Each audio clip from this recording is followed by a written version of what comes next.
Chelsea fans, this is Derek here from Blue Nations TV. How are you doing? The transfer market is actually crazy right now. All the deals about 100 million, midfielders are overhyped. The only sweet deal was about Andre Santos. In the range of 50-55 million. Chelsea saw it as a profit. Bam, sold. What's happening to the transfer window?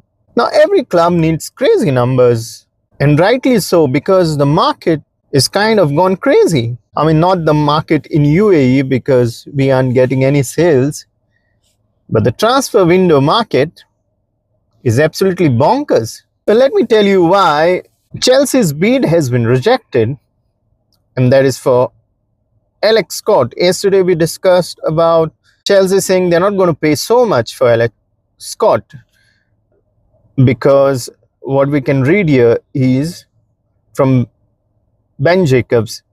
Chelsea's rejected bid was 64 million and was quickly turned down. Bournemouth told Chelsea, much like they did to Arsenal, Manchester City, Manchester United, they do not wish to sell. Scott was first offered a new contract in March. Scott has indicated he has no plans as it stands to sign a new deal, even though Bournemouth are prepared to offer a contract with a 2027 release clause. Bournemouth remain intent to keep Scott, even if Scott doesn't agree to fresh terms. I do not really understand why Chelsea are after Alex Scott. Is it something they want to replace Andre Santos? I'm not thinking that they're going to replace Enzo Fernandez with Alex Scott, right? Like the way I see it, Enzo is on a break right now. He's probably still thinking about the red card, what he's got at the World Cup. He has a lot of things to think, in fact, about the statement from Real Madrid, his red card. He also got to think about whether Chelsea project is really going to benefit him. Now, there's so much going on, and we aren't sure yet. There could be news out of the blue that Enzo Fernandez has got a deal from somewhere. You never know this transfer market. It could be PSG, it could even be Real Madrid, and he's out. Chelsea have taken a stand that Enzo Fernandez 120 million. They're going to stick with it because they have every right to it. And you might see somebody coming. I don't think 120 million is a big amount now in this transfer market. We have seen so many deals over 100 million for this transfer window. So if someone comes with a bid of 120 million, Chelsea might definitely take it. There is a mistake of Chelsea of putting Enzo Fernandez in this situation. There is a part issue with Enzo Fernandez also, the way the things were during the World Cup. His agent, Xavier Pastore, is saying something. So we are not really sure about the Enzo Fernandez. As far as I see, it's all mucky. It's not the best situation to be in for a player like Enzo Fernandez. That got me thinking, are Premier League clubs rivals anymore? Or are they just business partners disguised as rivals? Now, before jumping to the comment section, just hear me out. Every weekend, each clubs want to destroy each other. They want to get a superiority over each other. They want the 3 points. Chelsea want to beat Tottenham. Chelsea want to beat Arsenal. Arsenal want to beat Chelsea. Everybody has this, that they want to be very competitive. But when transfer window opens and somehow they all end up doing business with one another. Now, for example, if you see Chelsea, Manchester United, Aston Villa, every single transfer window, somehow all these clubs are connected. That is Chelsea, Manchester United, Aston Villa. Now, I'm not saying there is some secret conspiracy here. I think there's a other side for football here. We as fans don't really understand, because football today isn't just played on the pitch. It's now played in the boardrooms. It's played by the sporting directors. It's played by the accountants. And all I want to do today is talk about that side of the story to you. Years ago, the transfer was simple. You needed a striker, you bought a striker. Needed a defender, you bought a defender. Now, it's completely different. Now, clubs are thinking about how does this affect PSR? How does this affect UEFA regulations? Can we afford this deal today? Can we push it into next year's accounts? Can we sell him before we buy? Sometimes I think the accounts are just important as the scouts. Let's start with Manchester United here. When the Garnacho story actually started, Chelsea were linked to it. Some Chelsea fans might liked it, including me. I might have liked. Garnacho was a decent player there.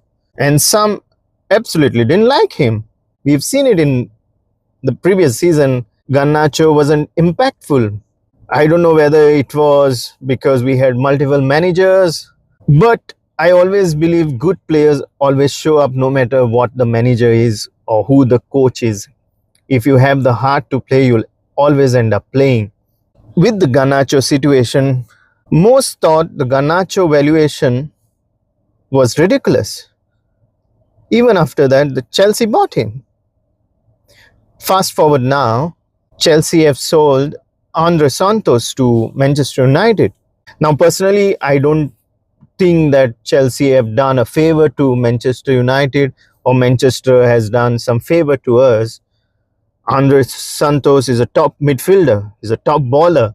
Even though people come to a lot of judgment during the preseason is just about exploring players. It's just about giving time for players to be back on the field after a lengthy break. So you can't really come to a conclusion that someone is bad, right? If you see, Manchester United is back in the Champions League. This means the UEFA regulations are even tighter for them. Every transfer, every wage right now is something what they really have to take care about. Then there is Aston Villa story. Chelsea signed Morgan Rogers, great, fantastic footballer. Now we're hearing Villa is interested in Nicholas Jackson. We're hearing that they are interested in Alejandro Garnacho. The deal could possibly happen anytime soon. If Villa buy both of these players, Chelsea suddenly recover a lot of money. And if you really think about it, the investment what Chelsea did in Morgan Rogers would barely be about 30 million. Now that is not very expensive depending on what the current market is. That's brilliant business, right? Everybody gets something. Chelsea balances the books. Villa kind of strengthens their squad. And Villa also balances out for UEFA sanctions. Everyone walks happy. But what I have seen is a pattern. Sometimes this pattern makes you scratch your head. If you look at these three clubs, that is Manchester United, Aston Villa and Chelsea, when Chelsea wanted to sell off Mason Mount, Manchester United came and bailed us out. Even when you see Jadon Sancho wanted to leave Manchester United, he was loaned to Chelsea and then to Villa. There are so many deals where the players were involved in these clubs. Marcus Rashford from Man United to Aston Villa. Chelsea sold Ian Mason to Aston Villa. Something is happening in between these clubs. These three clubs always find themselves talking to each other. Now, it could be simply because each of these clubs like each other's players. Maybe the sporting directors are good friends. The owners are good friends. Or maybe the PSR and UEFA regulations have completely changed the business of how we see football now. Let me ask you this. And this is where I want your opinion. We have reached a point where transfers aren't just about football anymore. Are clubs buying players because they need them or because they want to solve their financial problems? Because honestly, sometimes I feel like the modern football has become one giant chessboard. The player is one piece. Behind him are the accountants, lawyers, owners, sporting directors. All are trying to make the deal work. And Chelsea has been right in the middle of it. Whether you love Chelsea or hate Chelsea, one thing is undeniable. Chelsea have become the smartest club when it comes to navigating financial rules. They basically have long contracts, player trading. I mean, I'm a fan of Chelsea, but I'm speaking the truth, yeah? Creative accounting, selling assets. Every single summer, people say Chelsea can't keep doing this.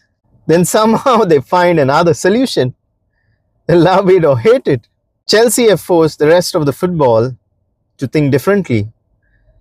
And I believe now every club is coming to terms with it.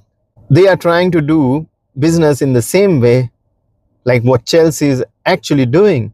And I'm quite surprised the owners of Chelsea are actually reading the rule book when the rule book has been there for so many decades. Nobody is even bothered to open the book and look at it. And now suddenly Chelsea comes, finds the loopholes, and everybody wants to talk about it. Come on, man. You have the right. You have the rule book. You read it. Chelsea suddenly wants to do something on their own. You are surprised. Oh, why now? What are they doing? Why long contracts? No. That's not the way. Chelsea are reading the rule book. They're navigating it. Now you want someone to read the rule book for you because you haven't been reading any rule books. Yeah, we'll never know the whole story. And this is where I'll be honest. I am just a football fan. I'm just a Chelsea fan. As for you, you are football fans too. None of us sits in those meetings. None of us have to pay the big amount what they're paying for players. None of us know what the discussions are with the owners. None of us know what the accounts are actually thinking in the Premier League teams. The conversations are basically light years away from our pay grade. All we see is a player coming holding a shirt. We never see the months of conversation that happened before the picture was taken. That's some food for thought for us. Now let's talk football, baby. Enough about the accountants, enough of those politics, because football is going to be unbelievable this season. Just look at the managers who are in the Premier League. Chelsea have Xabi Alonso. Manchester City have an ex-football head coach, Enzo Maresca. I don't call him manager. Arsenal have Mikel Arteta. Manchester United have Michael Carrick. Liverpool have Iriola.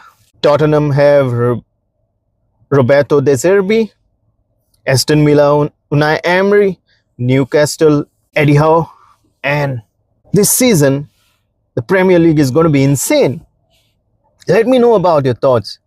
Every week we are going to see something different. Every week it's not only going to be the battle of the players, but also battle of the managers. I'm game for it. I would love to see it. It's going to be crazy, right? Let me know in the comments below. I want to hear your thoughts. Let's discuss about it, yeah? I also want to put light on the transfer market. Chelsea and Lacroix could be sealed at any moment. Next one for Chelsea. This could probably happen sooner than later. We would want to see Lacroix at Chelsea. That would be a really good deal for Chelsea. We need a solid defender to be paired with the current players we have. Levi Colwill, Errol Hetto, Palestra, Reece James. And this is a good signing for Chelsea. Mind you, it's going to be one of those signings that could actually strengthen our backline, and we really need it. We've discussed about Alex Scott before, and now let's wait and watch whether Chelsea are actually going for it or no. I don't want Enzo Fernandez to leave, and I keep saying that. But let's be realistic here. If a deal came for about 120 million, it's definitely going to happen, no doubt. Chelsea would want to keep the player happy. Chelsea as a club would want to be happy. I mean, they're all game for it. I don't see it any other way. At times now, I see you love the club, not the players. And that's the way I see it right now. There's no second thought to it. Let me know, Chelsea fans, whether you are the one who love a club or love a player. Because at times we are so fascinated by a player that we forget why we actually love the club. So this time, I'll pick Chelsea over Enzo Fernandez, even though I love him. There is Also a noise about Axel Disasi leaving, a fee about 25 million. No, I don't know who is coming for Axel Disasi because there's always news. Every transfer market there is news about Axel Disasi leaving. Roma, Inter Milan, whether West Ham. I am sure of that. And this is something what we need to actually look forward for. So let's wait and watch what happens on those fronts. There could be a lot of outings and we'll have to just wait and watch for those ones. Anyway, Chelsea fans, those are just my thoughts. Now I want to hear what is yours. Do you think Chelsea, Manchester United, Aston Villa simply do good business with each other? Or has PSR and UEFA regulations actually created a different world and teams are quietly helping each other? Drop your thoughts in the comment section below. I would love to discuss it with you. And before I go, I know you're probably thinking, please no more transfer rumors. To be honest, I'm with you. Rather than just chasing every rumor that appears on social media, I'd rather wait until we hear something really concrete on the Chelsea incomings and Chelsea outgoing business. Then we'll sit down together, break down what actually happened, what it means for Chelsea, and whether the club had genuinely improved. I think Chelsea has genuinely improved this transfer market. They're not chasing after everyone.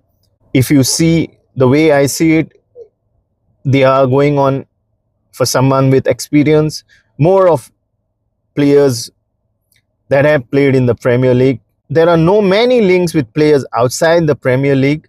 For now, yes, we know about the Pep Chaveria and few other deals, but mostly the focus remains on getting players who have played in the Premier League.